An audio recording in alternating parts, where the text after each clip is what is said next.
मेरा नाम है मोहित छाबड़ा और आज की वीडियो में हम करेंगे लीड कोड का क्वेश्चन नंबर 350 डिस्कस, जो कि intersection of two arrays. Question में आपको दिए गए हैं दो integer arrays nums1 and nums2। आपको रिटर्न करना है एक एरे जो उन दोनों एरेज का इंटरसेक्शन होगा, यानी कि ऐसे एलिमेंट जो दोनों nums1 और nums2 में प्रेजेंट होंगे। एक इंपॉर्टेंट चीज का जो हमें ध्यान देना है वो ये है कि nums1 nums2 में एलिमेंट्स रिपीट हो सकते हैं। जैसे मान लो 3 जो है वो 2 बार आ रहा है nums1 में, लेकिन 3 जो है वो सिर्फ एक ही बार आ रहा है nums2 में, तो आपका जो रिजल्ट होगा उसमें भी सिर्फ एक ही बार 3 होगा। यानी कि दोनों का काउंट भी सेम होना चाहिए इंटरसेक्शन के केस में। अगर आपको 2 बार 3 चाहिए अपने रिजल्ट में, तो वो दोनों एरेज में 2 बार होना ही चाहिए। चलिए इसे और अच्छे से समझते हैं विजुअल रिप्रेजेंटेशन की टर्म्स में। अब यहाँ एग्जांपल में हमने ले लिए हैं दो एरेज nums1 एंड nums2। आप देख सकते हैं उनमें अलग अलग एलिमेंट्स हैं। तो यहाँ पे आप क्लियरली देख सकते हैं जो इंटरसेक्शन है, एक तो हो गया 4 और 4 का, उसके अलावा जो आपका 9 है वो 9 के साथ इंटरसेक्शन हो गया, 5 इसमें प्रेजेंट नहीं है। यहाँ पे आप देख सकते हो 9 2 बार आ रहा था, ऐसे ही 4 जो है वो भी 2 बार आ रहा था, लेकिन क्योंकि वो nums1 में सिर्फ एक बार था, तो इसलिए जो हमारा इंटरसेक्शन होगा वो होगा इसका आंसर 4 एंड 9। अब इसका ऑर्डर कुछ भी हो सकता है, चाहे आप इसकी जगह 9 एंड 4 इस तरह से रिटर्न कर दोगे तो भी वो करेक्ट आंसर होगा। अब चलिए सोचते हैं कि इसे कैसे सॉल्व किया जा सकता है। देखिए इस वीडियो में हम दो तरीके डिस्कस करेंगे जिसके थ्रू ये हम सॉल्व कर सकते हैं। सबसे पहला तरीका जो है वो होगा सॉर्टिंग के साथ। हम सॉर्टिंग के साथ इसे सॉल्व करेंगे यूजिंग 2 पॉइंटर्स अप्रोच। वो कैसे? सबसे पहले आप nums1 और nums2 दोनों को सॉर्ट कर लोगे। तो जैसे आप nums1 को सॉर्ट करोगे वो बनेगा 4 5 और उसके बाद 9। ऐसे ही जो आपका nums2 है, जब आप उसे सॉर्ट करोगे तो ये बनेगा 4 और उसके बाद 4, फिर उसके बाद 8, फिर 9 एंड लास्ट में फिर से 9। तो ये आपके दो एरेज बन गए। तो जो आप 2 पॉइंटर्स लगाओगे वो क्या करोगे कि आपने आई ले लेना है पहले वाले एरे के लिए, जे ले लेना है सेकंड एरे के लिए। अब आपने इन दोनों को कंपेयर करना है। अब जैसे आप 4 और 4 मैच हो गए तो आपका आउटपुट एरे है जो उसमें 4 आ जाएगा। ठीक है, अब क्योंकि दोनों मैच कर रहे हैं तो आई को भी एक इंक्रीमेंट कर दो आप और जे को भी एक इंक्रीमेंट कर दो। ठीक है, अब 5 और 4 को आप कंपेयर करोगे, क्योंकि जो आपका जे में एलिमेंट जो पड़ा है 4 वो छोटा है आई वाले से, तो इसलिए हम इस केस में आई को वहीं का वहीं पड़ा रहने देंगे और जे को एक बढ़ा देंगे, क्योंकि ये सॉर्टेड एरे है। तो 4 के आगे जाएंगे तो कुछ ज़्यादा वैल्यू ही आएगी, तो प्रोबेबिलिटी है वो 5 के साथ मैच कर सकता था।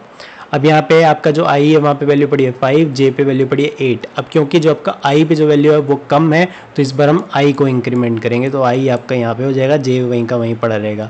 कंपेयर करेंगे, एक जगह पड़ा 9, एक जगह पड़ा 8, क्योंकि जे पे जो वैल्यू पड़ी है वो छोटी है, तो हम जे को इंक्रीमेंट कर देंगे। अब दोनों साइड हो गया है 9 और 9, जो कि मैच मिल गया हमें, इसलिए हम ये डाल देंगे हमारे रिजल्ट एरे में। तो 9 हमें मिल गया है। अब दोनों में क्योंकि मैच आ गया है तो हमने आई को भी इंक्रीमेंट कर देना है और जे को भी इंक्रीमेंट कर देना है।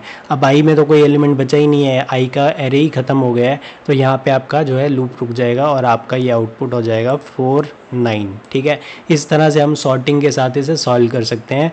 सिंपली आपने पहले सॉर्ट कर लिया दोनों एरेज को और उसके बाद हमने 2 पॉइंटर्स अप्रोच यूज़ किया है। ये आपको याद रखना होगा, बहुत ही इंपॉर्टेंट पैटर्न है जो आपका काफ़ी सारे क्वेश्चंस को सॉल्व करने में हेल्प करेगा। 2 पॉइंटर्स अप्रोच देख सकते हो आप, अपने एक जो इंडेक्स रख दिया है वो फर्स्ट एरे में, दूसरा रख दिया है सेकेंड एरे में, और दोनों में जो वैल्यूज़ हैं हम कंपेयर करते गए, उसके बेसिस पे आई जे को इंक्रीमेंट भी करते गए। तो एक बार जल्दी से मैं आपको लीड कोड पे जाकर इसका सॉल्यूशन लिख के दिखा देता हूँ, जिससे आपको और अच्छे से आइडिया लगेगा। उसके बाद हम चलेंगे सेकंड अप्रोच से इस क्वेश्चन को सॉल्व करने के लिए, जो कि इससे भी ऑप्टिमाइज होगी। तो पहले इसका सॉल्यूशन लिखते हैं, चलते हैं लीड कोड पे। अब सबसे पहले हम एरेज को सॉर्ट कर लेते हैं। कैसे करेंगे? एरेज डॉट सॉर्ट, इसमें डाल देंगे nums1 और फिर दूसरे एरे को भी सॉर्ट कर देंगे, एरेज डॉट सॉर्ट, उसमें डाल देंगे nums2। ठीक है, इस तरह से आपने दोनों एरेज को सॉर्ट कर दिया है। अब इसके बाद हम यूज़ करने वाले हैं 2 पॉइंटर अप्रोच। तो 2 पॉइंटर्स के लिए मैं 2 इंडेक्स ले लेता हूँ, इंट आई इक्वल टू 0 और जे इक्वल टू 0। ये दो आपके पॉइंटर्स हो गए हैं। अब हमने क्या लिखना है कि जब तक आपका while I is smaller than nums1 dot length, and condition लगाई है हमने यहाँ पे, एंड आपका जो जे है वो स्मॉलर है nums2 डॉट लेंथ के साथ। अब हमने एंड कंडीशन क्यों लगाई है? क्योंकि आप देख सकते हो कि किसी केस में ऐसा हो सकता है कि एक एरे में कम एलिमेंट्स है एज कम्पेयर टू दूसरे एरे में, तो उस केस के लिए आपका ये कंडीशन काम करेगी कि यहाँ पे कोई एलिमेंट ही नहीं है, तो आपका कंपैरिजन का कोई मतलब ही नहीं है, इसलिए हमने एंड कंडीशन लगा दी है। अब इसके अंदर आप क्या चेक करोगे? इसमें सबसे पहले आप चेक करोगे कि अगर nums of i num equal हो गया है आपके नम्स टू जे के। अगर दोनों एलिमेंट्स इक्वल हैं जैसे हमने यहाँ पे दिया था, तो हमने क्या करना है कि एक तो वो हमारे रिजल्ट एरे का पार्ट हो जाएगी और हमने आई को इंक्रीमेंट कर देना है, जे को भी इंक्रीमेंट कर देना है। तो सबसे पहले ये करने के लिए हम एक एरे लिस्ट बना लेते हैं। एरे लिस्ट कैसे बनाएंगे? List of integer list equal to new array list. तो इस तरह से आपने बेसिकली क्या किया, एक एरे लिस्ट क्रिएट कर दी। अब लिस्ट क्यों क्रिएट की है? क्योंकि वो डायनेमिक साइज में होती है। अभी हमें पता नहीं है कि जो इंटरसेक्शन होगा उसमें कितने एलिमेंट्स होंगे, इसलिए हम लिस्ट रखेंगे यहाँ पे। तो आपने क्या करना है, लिस्ट में ऐड कर देना है एलिमेंट को। लिस्ट डॉट ऐड, इसमें हमने डाल देना है nums1 का आई, कोई भी डाल दो, nums1 का आई डाल दो या nums2 का जे डाल दो। उसके बाद आपने करना है i++j++। ठीक है, अब ये नहीं हुआ तो एल्स इफ लगा दो आप। एल्स इफ में क्या होगा, nums1 ऑफ आई जो है वो छोटा है मान लो nums2 ऑफ जे से। तो इस केस में आप क्या करोगे, आप सिंपली आई को प्लस प्लस कर दोगे। ठीक है, ये कौन सा केस है, ये यही वाला केस है। आप देख सकते हो कि एक साइड जैसे मान लो यहाँ पे 8 पड़ा था, यहाँ पे 5 पड़ा था। अब आप क्लियरली देख सकते हो 5 जो है वो छोटा है 8 से, तो आप आई वाले को इंक्रीमेंट करोगे। क्योंकि ये सॉर्टेड एरे है तो 5 के अगला एलिमेंट 5 से बड़ा ही होगा और चांसेस हैं वो जे के साथ मैच कर सकता है। तो इसीलिए हमने यहाँ पे i++ किया। और जो एल्स केस होगा वो कौन सा केस होगा, वो होगा कि जब nums2 ऑफ जे जो है वो छोटा है nums1 ऑफ आई से। तो उस केस में आप क्या करोगे, सिंपली j++। ये वही केस हो गया जो यहाँ पे हमने देखा था कि ऊपर 5 पड़ा नीचे 4 पड़ा है, तो हमने इसको बढ़ा दिया था। ठीक है, तो ये इस तरह से हो गया। अब फाइनली इसके बाद क्या होगा, आपको लिस्ट मिल चुकी है, आपको एरे में डालना है। तो आप सिंपली क्या करोगे, एक एरे ले लोगे, बना लो। तो इंट रिजल्ट बना लेते हैं हम, रिजल्ट बना देते हैं एरे का नाम, उसको दे देंगे न्यू इंट और इसमें दे देंगे लिस्ट डॉट साइज। ठीक है, जो भी लिस्ट का साइज़ था उतने का आपका रिजल्ट एरे बन गया। ठीक है, तो इस केस पे अब हमें क्या करना है, बेसिकली लिस्ट के एलिमेंट्स एरे में डालने हैं। For int k equal to 0 k smaller than list dot size k++। तो यहाँ पे हमने करना है result of k equal to list dot get k. ठीक है, और फाइनली आपने रिटर्न कर देनी है रिजल्ट एरे को ही। ठीक है, तो मैं एक बार जूम आउट कर देता हूँ जिससे आपको पूरा विजिबल होगा यहाँ पे। तो चलिए आप रन करके देखते हैं बेसिक टेस्ट केसेस पास हो रहे हैं या नहीं। बेसिक टेस्ट केसेस पास हो रहे हैं, आप सबमिट भी करके देख लेते हैं सब कुछ चल रहा है या नहीं। आप देख सकते हो सब सारे के सारे टेस्ट केसेस हमारे पास हो रहे हैं और हमने 90.5% लोगों को बीट कर दिया। क्या बात है, बहुत ही लाजवाब। अगर टाइम कॉम्प्लेक्सिटी की बात की जाए तो हम यहाँ पे सॉर्ट कर रहे हैं। तो अगर n एलिमेंट्स थे तो ये n log n में हुआ, और ये अगर m एलिमेंट्स थे तो m log m में हुआ। तो n log n plus m log m होगा इसकी टाइम कॉम्प्लेक्सिटी, क्योंकि बाकी तो हम लीनियर ट्रेवर्स ही कर रहे हैं। तो मैं आपको चला के दिखा देता हूँ कि क्या आ रहा है इसका आउटपुट। यहाँ पे टाइम कॉम्प्लेक्सिटी की अगर बात करें तो आप देख सकते हैं n log n plus m log m। ये हुआ बेसिकली आपका सॉर्टिंग के कारण ही हुआ। तो इस तरह से ये सॉल्व हो गया है आपका सॉर्टिंग और 2 पॉइंटर्स अप्रोच के साथ। तो चलिए आप सोचते हैं कि क्या हम इसे कोई बेटर अप्रोच के साथ सॉल्व कर सकते हैं क्या? जी हाँ, कर सकते हैं बिल्कुल। उसके लिए हम चलते हैं वापस अपनी विजुअल फॉर्म में। यहाँ पे जो हमारी सेकेंड अप्रोच थी वो होगी आपकी क्या, हैश मैप के साथ। हैश मैप का मतलब यहाँ पे हम एडिशनल स्पेस यूज़ करेंगे जिसके साथ हम इस प्रॉब्लम को सॉल्व करने वाले हैं। अब हैश मैप लेने का रीज़न ये है कि जो बेस्ट केस होता है आपका सर्च सिनेरियो हैश मैप में, वो होता है O of 1। ठीक है, तो अगर आप वैसे सोचो कि ब्रूट फोर्स में अगर आपने सारे एलिमेंट्स को सभी के साथ कंपेयर करना हो, जैसे 4 को आपको देखना हो तो आपको सारे कॉम्बिनेशंस बनाने पड़ेंगे। पहले 4 का 9 के साथ, फिर 4 का 4 के साथ। यहाँ पे तो आपको मैच मिल गया, नहीं तो आप सारे के साथ ऐसे कंपेयर करते। ठीक है, तो जैसे n एलिमेंट्स है तो एक के लिए ही आपको O of n लग गया। तो टोटल यहाँ पे अगर m एलिमेंट्स होते तो m इंटू n हो जाता। जबकि आपका हैश मैप में जो बेस्ट केस है सर्च का वो बहुत ही अच्छा है, O of 1, यानी कि कांस्टेंट टाइम में ही उसे कर लेगा। तो अप्रोच क्या है? अप्रोच ये है कि हैश मैप में किसी एक एरे के आप एलिमेंट्स रख लो और उनका काउंट भी रख लो। ठीक है, यहाँ पे हम हैश मैप इसलिए रख रहे हैं क्योंकि हमें काउंट भी मेंटेन करना है। जैसे अगर यहाँ पे 2 बार 4 आ रहा है और 2 बार 9 आ रहा है तो हमें चेक करना होगा कि सामने वाले में भी क्या 2 बार है, तभी हम इंटरसेक्शन में उसे 2 बार डालेंगे, नहीं तो एक ही बार डालेंगे। तो इसलिए काउंट मेंटेन करने के लिए आपको हैश मैप रखना होगा। अब कौन से वाले एरे को हम पहले हैश मैप में डालेंगे वो बेसिकली आप कर सकते हो बेस्ड ऑन जिसका साइज़ कम हो, क्योंकि जितने एलिमेंट्स होंगे एरे में उतना ही हैश मैप का साइज़ होगा। जैसे यहाँ पे 3 एलिमेंट्स है तो हैश मैप का साइज़ भी मैक्सिमम 3 हो सकता है, जबकि यहाँ पे ज़्यादा हो सकता है। तो आप सिंपली देख सकते हो कि साइज़ किसका कम है, उसके बेसिस पे आप हैश मैप में वो वाला एरे डाल सकते हो। ये हल्की सी ऑप्टिमाइजेशन है, पर अगर आप इतना नहीं करना चाहते तो आप सिंपली यही रख सकते हो कि आपने nums1 से स्टार्ट कर लिया। तो nums1 से जब आप हैश मैप में स्टार्ट करोगे तो पहली जो है वो की होगी 4। अब वो क्योंकि पहली बार है तो उसका काउंट हो जाएगा 1। उसके बाद आपकी की आ जाएगी 9, उसका काउंट हो जाएगा 1। फिर आपकी की हो जाएगी 5 और उसका काउंट हो जाएगा 1। तो इस तरह से आपका हैश मैप तैयार हो गया है पहले एरे के कॉरस्पॉन्डिंग। अब फिर आप nums2 में जाओगे, सबसे पहला एलिमेंट है 9, तो 9 के कॉरस्पॉन्डिंग चेक करोगे हैश मैप में कुछ प्रेजेंट है। जी हाँ, प्रेजेंट है, 1 ही प्रेजेंट है। तो इसलिए बेसिकली वो इंटरसेक्शन मिल गया आपको। तो आपका जो इंटरसेक्शन एरिया है उसमें आपने 9 डाल दिया और इसका काउंट यहाँ पे 0 कर दिया है, ठीक है। उसके बाद आपका 4, क्या 4 हैश मैप में प्रेजेंट है? जी हाँ, बिल्कुल प्रेजेंट है। अब इसका मतलब यही है कि nums1 एरे में 4 प्रेजेंट था, ठीक है। तो अब उसका काउंट जो है आपने 0 कर दिया, ठीक है। तो यहाँ पे आपने वो भी ऐड कर दिया अपने इंटरसेक्शन में। फिर से आ गया 9, तो अब चेक करोगे 9 क्या प्रेजेंट है हैश मैप में? प्रेजेंट तो है पर उसका काउंट 0 है। तो इसका मतलब है कि और 9 प्रेजेंट नहीं है nums1 में। तो अब आप वो दोबारा से ऐड नहीं करोगे आपके इंटरसेक्शन में, ठीक है। तो 9 हमने यहाँ पे इग्नोर मार दिया। फिर आपके 8 पे, क्या है 8 हैश मैप में प्रेजेंट है? प्रेजेंट ही नहीं है, तो उसे हम ऐड नहीं करेंगे। फिर 4, क्या 4 प्रेजेंट है? 4 प्रेजेंट है, लेकिन उसका काउंट फिर से 0 है, जिसका मतलब है कि और 4 प्रेजेंट नहीं है nums1 में, इसलिए जो आपका फाइनल एरे है वो 9 4 आप ये रिटर्न कर दोगे। तो इसका सिंपल सा मतलब है कि सबसे पहले आपने एक एरे लिया, उसके सारे एलिमेंट्स को आपने हैश मैप में डाल दिया, उसके कॉरस्पॉन्डिंग काउंट मेंटेन करके रख दिया। फिर जो आपका सेकंड एरे है उसको आपने ट्रिवर्स किया, उसमें हर एक एलिमेंट के कॉरस्पॉन्डिंग आपने चेक किया क्या वो हैश मैप में प्रेजेंट है। अगर वो प्रेजेंट है तो उसका काउंट चेक कर लिया, वो ग्रेटर देन 0 हुआ तो हमने अपने इंटरसेक्शन एरे में उसे डाल दिया और उसका काउंट हमने 1 रिड्यूस कर दिया हैश मैप में। तो ये अप्रोच के साथ हम इसे सॉल्व करेंगे। अब मैं इसका आपको कोड लिख के दिखाता हूँ जिससे आपको और अच्छे से आइडिया लगेगा। तो चलिए चलते हैं वापस लीड कोड पे। अब यहाँ पे हम आ गए हैं लीड कोड में। ये जो हमारा पुराना सोल्यूशन लिखा हुआ था जो सॉर्टिंग के साथ, उसे मैं रीसेट कर देता हूँ एक बार। यहाँ पे मैंने इसे रीसेट कर दिया है। इसका थोड़ा जूम इन भी कर देता हूँ ताकि आपको और अच्छे से विजिबल हो। और अब हम इसे सॉल्व करने वाले हैं हैश मैप के साथ। तो जैसे कि मैंने आपको कहा कि यहाँ पे आप चेक कर सकते हो कि nums1 और nums2 में से किसका साइज़ छोटा है, उसको आप हैश मैप पे डाल सकते हो अगर आपको थोड़ी और ऑप्टिमाइजेशन चाहिए हो तो उसके लिए आप क्या लगा सकते हो, सिंपली ये चेक लगा दो, if nums1 dot length is greater than nums2 dot length. तो इस केस में आप क्या करोगे, रिटर्न कर दो यही मेथड को फिर से इंटरसेक्ट और ऑपोजिट पास कर दो डिफरेंट।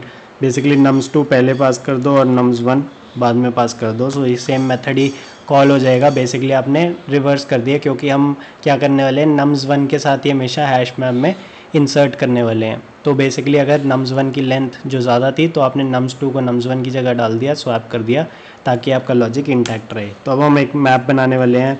क्या टाइप का बनाएंगे, इंटीजर इंटीजर। अब इंटीजर क्यों लिया है, क्योंकि हमने जो की रखनी है वो रखना है जो एरे का एलिमेंट है जो कि इंटीजर है, ठीक है। और जो इंटीजर जो उसकी वैल्यू रखनी है वो हो गया उसका काउंट।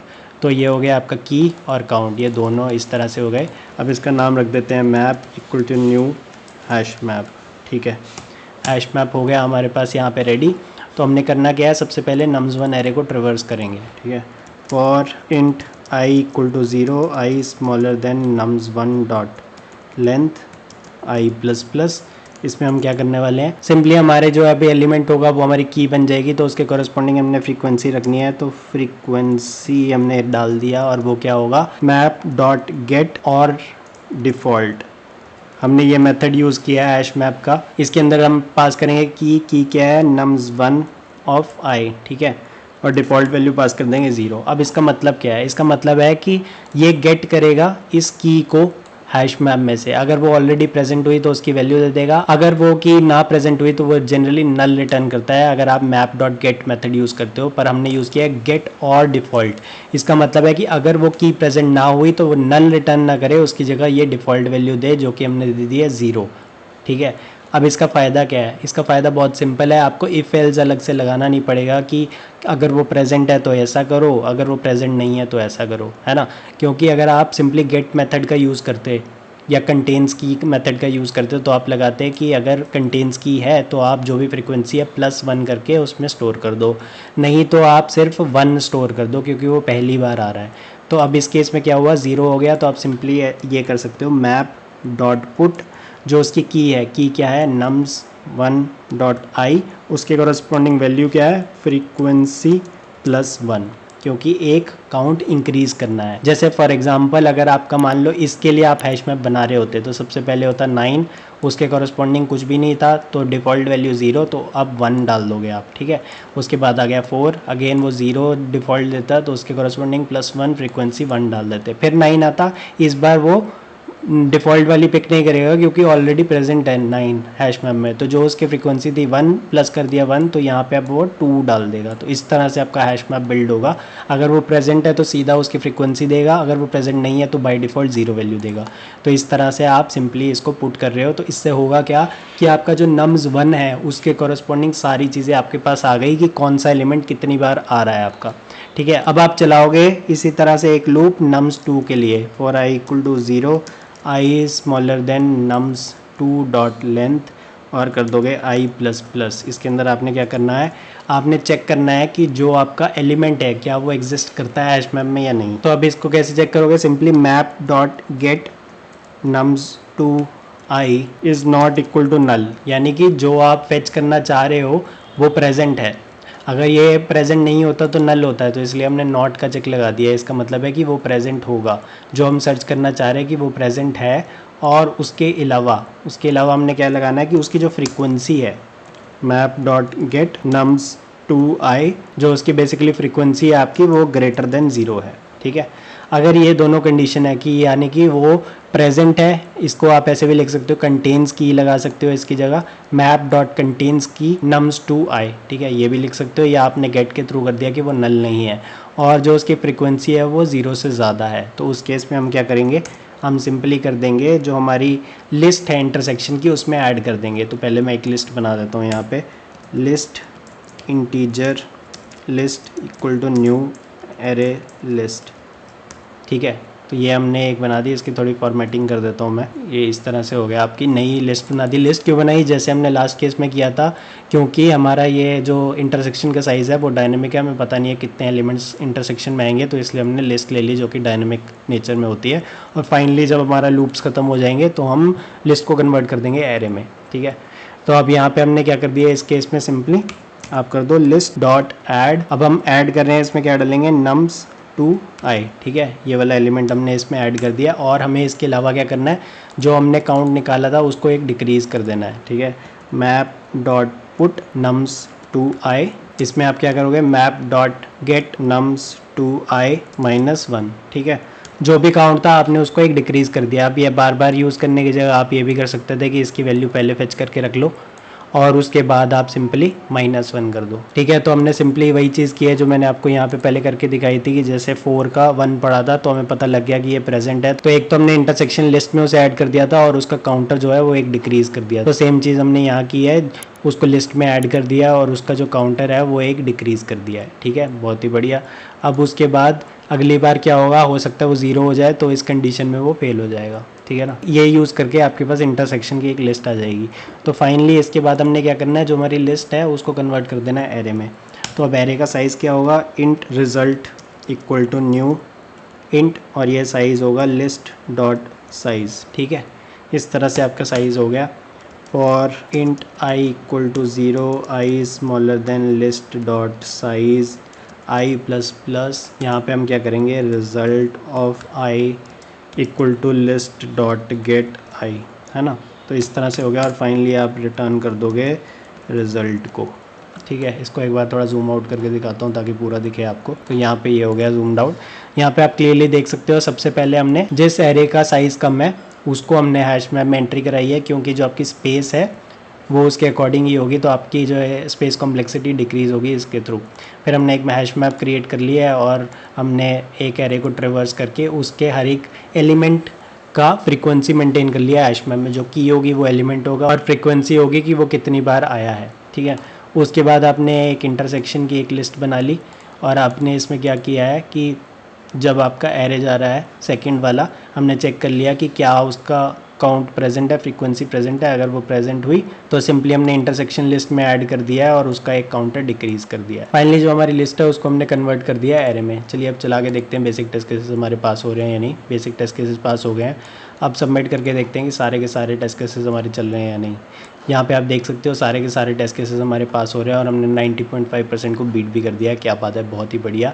अगर यहाँ पे टाइम कॉम्प्लेक्सिटी की बात की जाए तो हमने यहाँ पे क्या किया है, आप देख सकते हो कि पहले एक एरे को ट्रेवर्स किया है, फिर दूसरे एरे को ट्रेवर्स किया है। तो अगर m एलिमेंट्स हैं पहले में, सेकंड में n एलिमेंट्स है, तो m+n होनी चाहिए इसकी टाइम कॉम्प्लेक्सिटी, यानी कि लीनियर टाइम में। यहाँ पे चेक भी कर लेते हैं हम कि जो हमने कहा है क्या वो सही है भी या नहीं। आप देख सकते हो लीनियर टाइम में n+m हमने ये कर दिया है सॉल्व, ठीक है। और अगर स्पेस कॉम्प्लेक्सिटी की बात की जाए तो यहाँ पे जो हमारा हैश मैप है वो बेसिकली हमने nums1 के बेसिस पे किया है, लेकिन हमने nums1 का ध्यान रखा है कि जो भी दोनों में से साइज़ कम होगा वो वाला होगा। तो इसलिए अगर फर्स्ट का m है साइज़, सेकेंड का n है, तो जो भी मिनिमम होगा m और n में से वो होगी उसकी स्पेस कॉम्प्लेक्सिटी। यहाँ पे मैं आपको चेक करा देता हूँ, देखिए मिनिमम ऑफ nm, ठीक है। इस तरह से हमने लीनियर टाइम में से सॉल्व कर दिया है, जबकि सॉर्टिंग वाला हमने किया था n log n plus m log m में। तो ये लीनियर टाइम में हो गया है। तो आई होप आपको ये समझ आ गया होगा। हमने दोनों अप्रोचेस चेक की, सॉर्टिंग प्लस 2 पॉइंटर्स और दूसरा ये हैश मैप के थ्रू। अगर आपके कोई भी डाउट्स है तो प्लीज़ कमेंट सेक्शन में जाकर कमेंट करिए, I will be happy to help. Alright then, this is Mohit Chhabra signing off. Subscribe to the channel and thanks for watching.